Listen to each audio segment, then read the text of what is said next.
എല്ലാ കൂട്ടുകാർക്കും പുതിയൊരു വീട്ടിലോട്ട് സ്വാഗതം. അപ്പോൾ ഇന്ന് നമ്മുടെ തോട്ടത്തിൽ കുറച്ച് പൂക്കളൊക്കെ വിരിഞ്ഞിട്ടുണ്ട്. മഴയും വെയിലും മാറി മാറി വന്നതുണ്ടാവും. അത് താമരേനെ ശരിക്കും ബാധിച്ചിട്ടുണ്ട് കേട്ടോ. പിന്നെ കുറച്ച് എന്താ പറയണത്, പായൽ പോലെയൊക്കെ സാധനങ്ങൾ കൂടി അതൊക്കെ ക്ലീൻ ചെയ്ത്, എന്നാലും ഒന്ന് രണ്ട് ടബിലൊക്കെ കുറച്ച് പൂക്കളൊക്കെ വിരിഞ്ഞിട്ടുണ്ട്. പിന്നെ ചെറിയ ടോർമെൻസി പോലെയൊക്കെ വന്നിട്ട് അത് രണ്ടാമത് സ്റ്റാർട്ട് ചെയ്യണം കേട്ടോ, ഗ്രോത്തൊക്കെ അത് അങ്ങനെ നിൽക്കുന്നത്. അപ്പോൾ ഇന്നത്തെ നമ്മുടെ താമര കുട്ടികളെയൊക്കെ ഒന്ന് കണ്ടിട്ട് വരാം.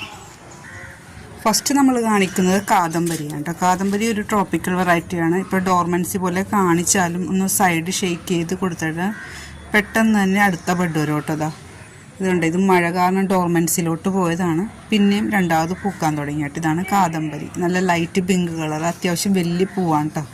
ഇതിന് വളം വെച്ച് കൊടുത്തിട്ട് തന്നെ ഒത്തിരി നാളായി.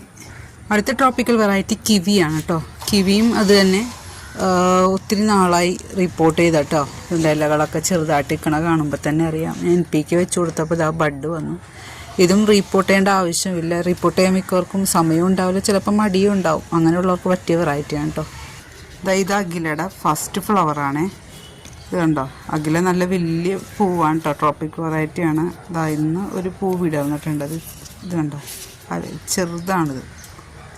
അടുത്തത് ഹരിതയാണ് കേട്ടോ. ഒട്ടും റിപ്പോർട്ട് ചെയ്യാൻ പറ്റാത്തൊരിതാണ്. ട്യൂബർ കിട്ടൂല. ഇത് കണ്ടോ, ബഡ് വന്ന് നിൽക്കണുണ്ടോ. ഇത് വാങ്ങിച്ച് വെച്ചിട്ട് തന്നെ 6 മാസമായി തോന്നുന്നു. ഇത് കണ്ടോ, നന്നായിട്ട് പൂക്കോട്ടെ. ട്യൂബർ കിട്ടാൻ റണ്ണറാണ് വാങ്ങിച്ച് നടേണ്ടി വരുന്നത്. അത്രക്ക് ബ്ലൂമിങ് കപ്പാസിറ്റി ഉള്ള വെറൈറ്റിയാണ് കേട്ടോ ഹരിത.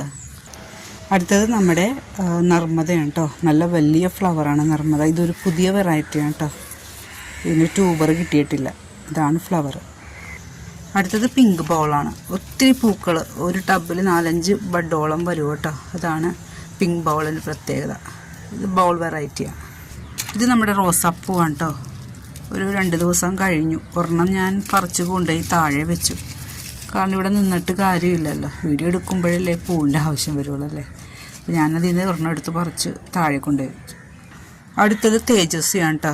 അതും റിപ്പോർട്ട് ചെയ്യേണ്ട ആവശ്യമില്ല, തനിയെ വിടുമ്പോഴാണ് ഭംഗി. ഇതിപ്പോൾ ഒരു 10 മണിയോളം ആയിട്ടുണ്ട്. അതായത് സിംഗിൾ പെറ്റലല്ല, ഇതിൻ്റെ മുമ്പിലൊരു ലെയറും കൂടി വരും കേട്ടോ. സിംഗിൾ പെറ്റലല്ല, ഡബിൾ പെറ്റലൊക്കെ പോലെ ഇരിക്കും. അടുത്തത് എല്ലാവർക്കും ഇഷ്ടപ്പെട്ട നമ്മുടെ അമേരിക്ക മിലി കേട്ടോ. അതെ, വിടരാറായിട്ടുണ്ട്. ഇങ്ങനെ നിൽക്കുള്ളൂ. നമ്മളപ്പോൾ വിടർത്തി കൊടുത്തില്ലെങ്കിൽ ഇത് പുറം ഇതള് കരിഞ്ഞ് വരും കേട്ടോ. ഇതാണ് നമ്മുടെ അമേരിക്ക മേലിയ. അടുത്തത് അരുന്ധതിയാണ് കേട്ടോ. നല്ല വലിയ ഫ്ലവറാണ് കേട്ടോ അരുന്ധതിയുടെ. നല്ല ഭംഗിയാണ് കാണാൻ.